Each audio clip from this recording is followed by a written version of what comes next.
Alright, hello everyone. Welcome to the open house video for physical science. My name is Mrs. Essery. If you're watching this, it is because your child is in my physical science class. So the first thing that you might be noticing about me is that I'm pretty young for a teacher, and that is true. I just recently graduated from Florida Institute of Technology.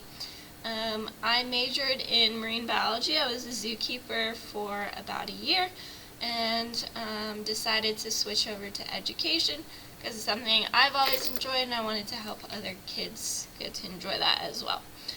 So Satellite High School is actually looking for a physics teacher, and I was pretty good at physics, so I applied for the job and I got it, but I am teaching one physical science class as well. So I was hired on short notice just 1 week before school began. So I'm basically working all the time just to get slightly ahead of the kids. So I have a lot on my hands. I'm trying to figure out figure out what works best for the kids and their learning and what works best for grading as well. I really want to kind of rig the system in their favor so that if they are willing to participate, then they'll at least pass the class, and if they're willing to put in a decent amount of effort, then they'll get an A in the class. So I'm still figuring out like the perfect system, but if you guys have any advice, let me know.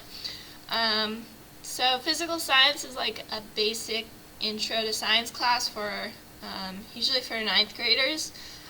So I was asked to gear it more towards physics and chemistry.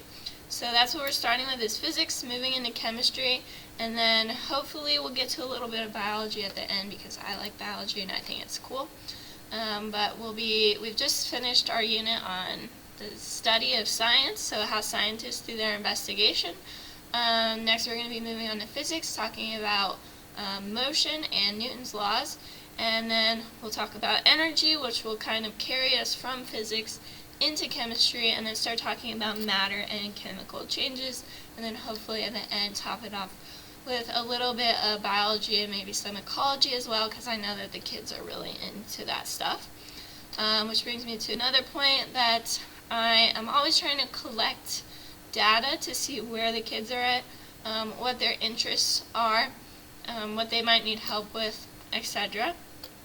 I really try to individualize every child's education as best I can. Like I said, I don't have a bunch of time, but I do want to do that for students.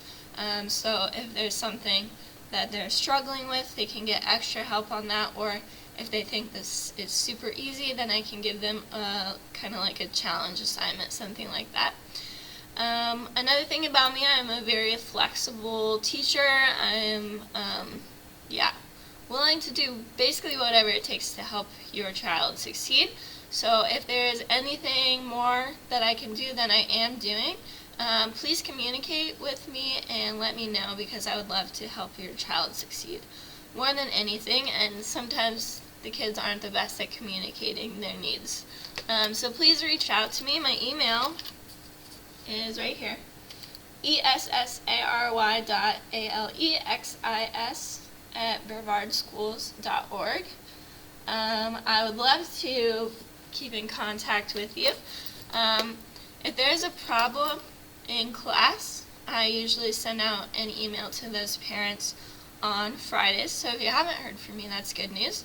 But if there is some sort of issue, that's probably when you'll be hearing from me, is at the end of the week on Friday, and I'd love to stay in contact with you about your child's performance, how they're doing, even if it's just an update, like if they're doing well. But also if there's something we need to work out as a parent-teacher to make sure that they are going to get a good education and succeed in this class. So please reach out to me and let me know what I can do, what we can do together. That would be wonderful. So that brings me to the end of the video. That's all I really have to say. Thank you guys for watching, and talk to you when I talk to you, I guess.